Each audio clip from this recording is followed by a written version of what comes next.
Overseas in Iraq, the battle for Mosul rages on. That's a car bomb rattling western Mosul. It was likely set off by ISIS. Several police officers were wounded. Iraqi forces, backed by the U.S. military, are trying to retake the city from ISIS.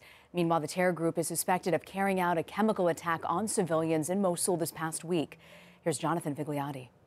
Rena, the United Nations in a statement today called the attacks a possible war crime as they wait for confirmation on what chemicals, if any, were used.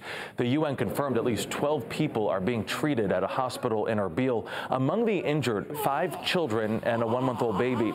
According to the Red Cross, the alleged chemical weapons caused blisters, vomiting, and severe swelling around the eyes.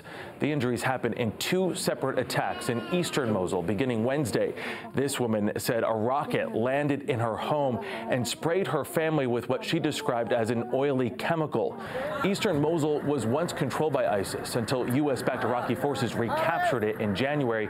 It's still unclear who's to blame for the attack, but the mortars were apparently fired from West Mosul, which is still held by the Islamic State.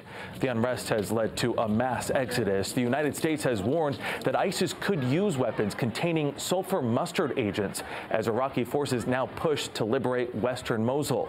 The Islamic State has been suspected of making and using chemical weapons in territory it controls in Iraq and neighboring Syria. But this week's attack would mark the first time the terror group used chemical weapons in Mosul.